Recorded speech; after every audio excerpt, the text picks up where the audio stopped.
Welcome back, and with us is our prominent guest, Mr. Rahman, the political analyst. Good morning, Mr. Rahman. Well, good morning to you. Hello to the dear viewers. Our real pleasure having you this morning. So, talking about the drastic situation inside Gaza, the people who are trapped in between a very, very limited space on Gaza, and also the children that are killed daily in brutality. Even while killing them with brutality, the children, the women, the elderly, unarmed civilians who have nothing to do with war or military confrontation. Isn't that all against international law?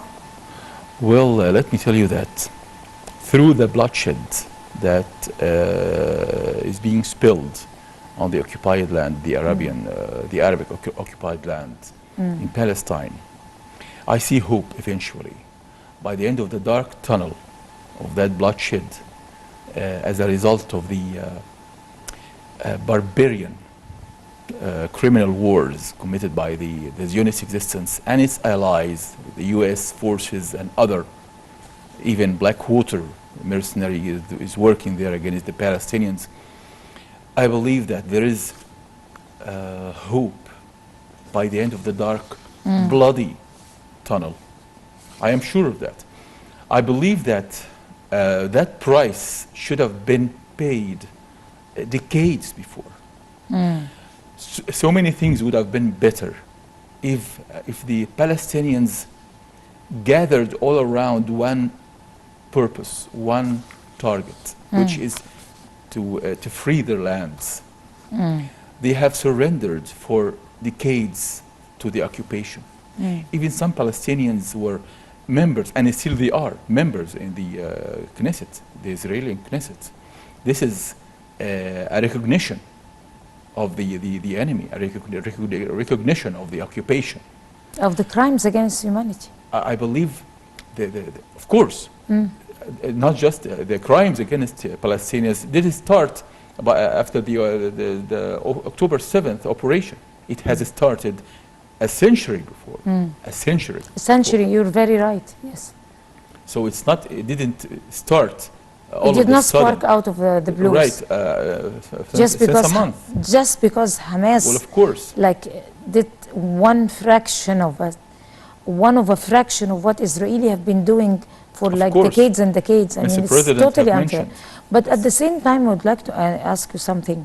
The Rafah crossing border, how vital is it? How life-saving is it for the poor people stranded there without electricity, without water, without sanitation, without any humanitarian, human rights, any humanitarian concerns? Of course, President Abdel Fattah al-Sisi have been trying whatever could be in his hand to be able to Egyptians could stretch out our hands to help our brothers and sisters in Gaza. But at the same time, the situation is very complicated. We cannot reach them. They cannot leave their land, because once they leave, it's gonna liquidate the topic forever, or their cause forever. They're going to lose Jerusalem. They know that very well. They don't want to leave. They're very courageous, even the unarmed civilians. The situation is very complicated. However, President Abdel Fattah al-Sisi, immediately, like the second day of the bombardment, or even 3 days after the bombardment, we held a huge summit, peace summit, and we hosted like 33 countries. He addressed the global silence, and he rejected the collective punishment and all that. But then our only channel is the Rafah border right now. So how important is it to the people there? Well, first, let me tell you for sure, according to statistics, the president has accomplished and built a whole lot of strong and solid situation in this crisis. In a very short time also. Very short, and of course it has been welcomed and embraced by all Egyptians. This have been felt in the street. On the contrary of other leaders, other countries all around us that has failed Egypt. Disgraceful. That historical situation that should have been, we all should gather together as Arabs, not just Egypt standing alone. I believe that Egypt now is standing alone in this crisis. Truly. Exactly. They have not only failed Egypt, they failed the cause, the Palestinian cause, and they failed the Jerusalem cause, because Jerusalem belongs to the Arabs. So if they failed Palestine, they have failed our cause that have been there for years. But then that's one side. The other side, in Palestine, for the very first time, I see Palestinians rise and shine from their graves of despair, of accepting the occupation. Part of the Palestinians are accepting the occupation as a matter of lifetime, can never be changed. And other, they are living in surrendering, and they are allowing themselves to live as slaves. Well, both are to be blamed. They should have been started this resistance movements. That resistance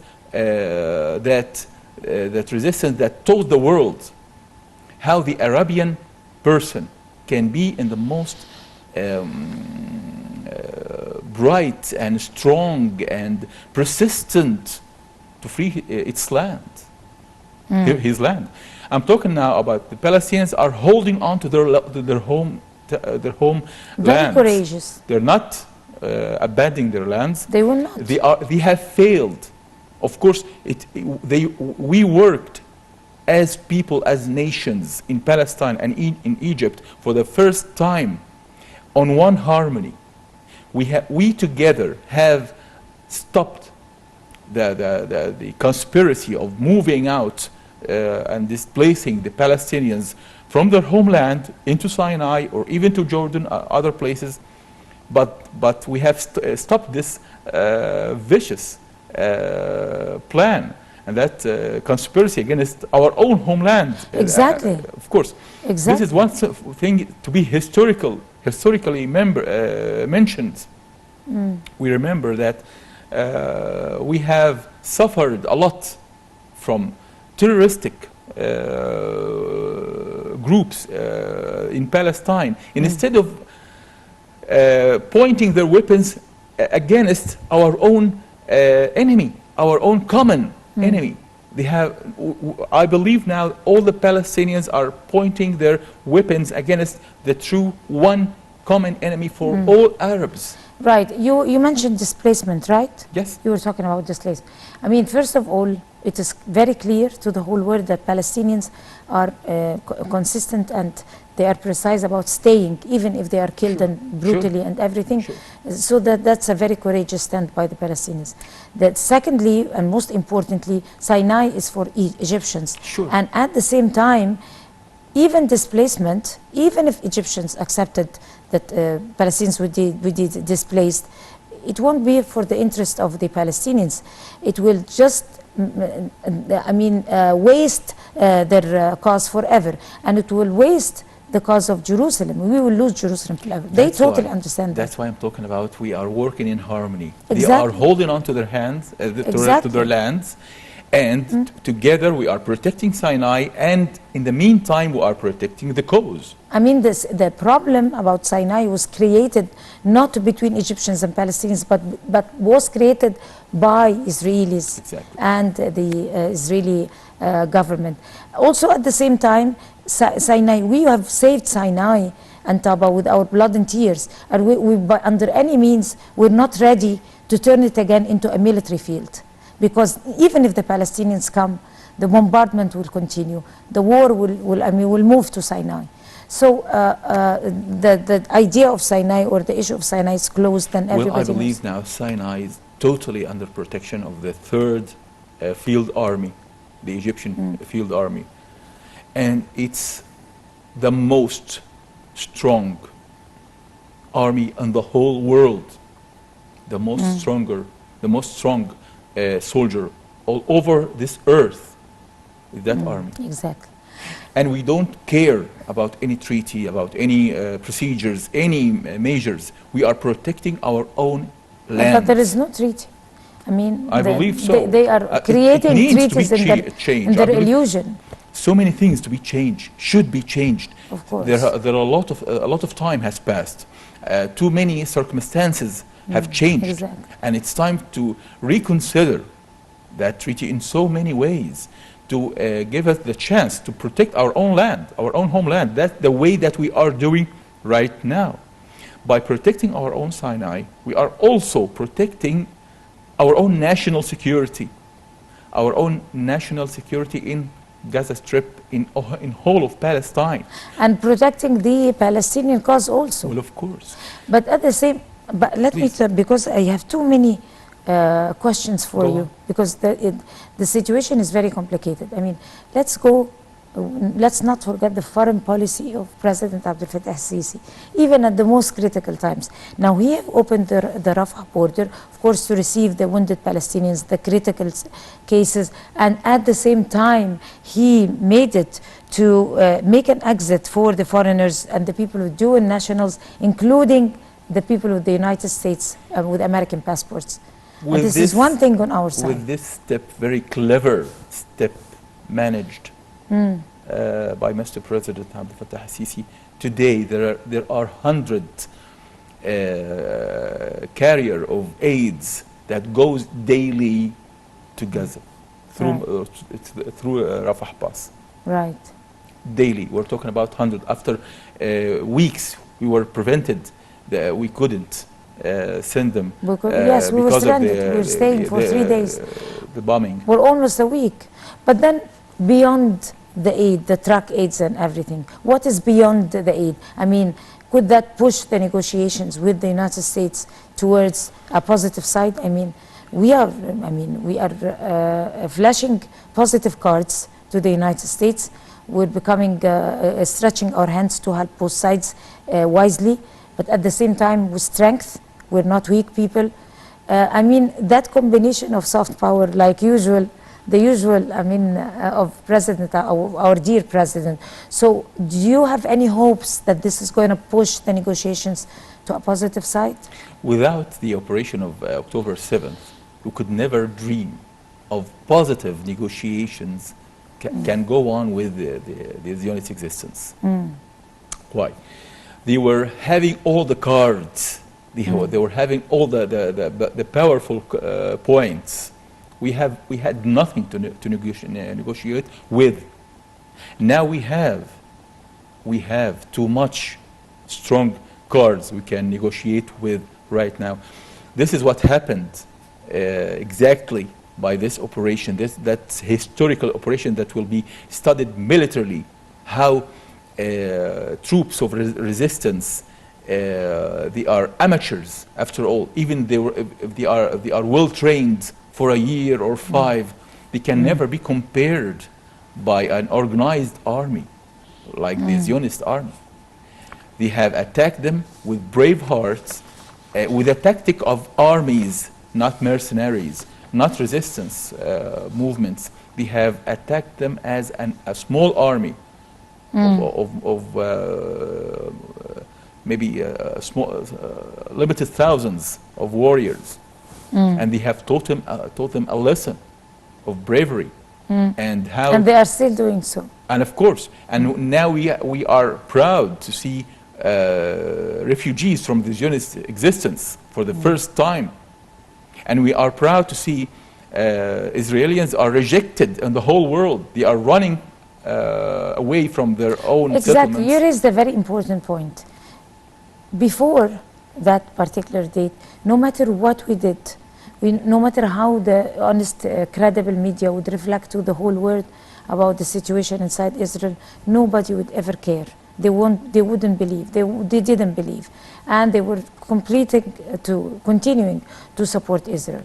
But then, the way it happened like that, the way their government, their prime minister decided.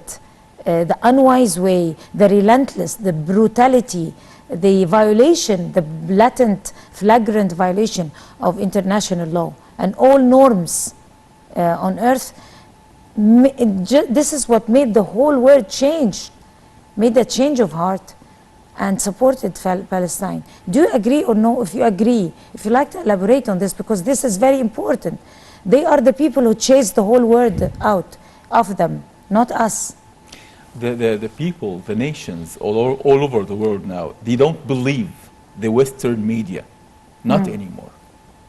They are accusing them of lying, and they are lying. The Western media are lying to their own nations, their own countries, and the European and the Australian and the American people are realizing this more and more each and every day, each and every moment. The world, whether governments or nations, they can only listen to the sound of power and the sound of freedom, the sound of free voices that are really fighting for their own homeland. They can never listen to the sound of weakness and negotiating from a weak point, from a weak situation. Now the whole world is listening to what the Palestinians are saying. Exactly, but also at the same time, the person who is responsible for that, change of mind of the whole world about the image, the real image of Israel, and reflecting the real ugly image of the Israeli government. All cleared out. Everyone knows extremist. now. Every now and now, there are thugs in posters of ministers and so-called leaders. But they are responsible for that. They hold responsibility. Not the Palestinians, not Hamas, not Egypt. Their crime speaks for them. They are enemies for their own selves. They are their worst enemies for themselves. That can be appearing so clearly in the division, the great crack. The Jews are against the Zionists. In the Zionist existence, the whole state is being cracked inside. The people, the members of this Zionist existence do not believe in their leaders anymore, and they believe they have sold them for sheep to jeopardize their crimes and their Do you think this ego. is going to weaken the popularity of the Prime Minister, Benjamin Netanyahu? This is going to bring him down in his extremist cabinet? Once this war stops, he will fail. How dangerous is that Benjamin Netanyahu for his own people and to the planet? Not only to Palestinians, regardless of the Palestinians. Of course, as dangerous as a true criminal and responsible for the crime of the 11th of September 1920. Right, exactly. That's a very good one similarity. of the criminals masterminded that catastrophe. And remember that there was no only Jewish man was killed in this catastrophe. Only Americans were the victims. Right. And the whole world has paid.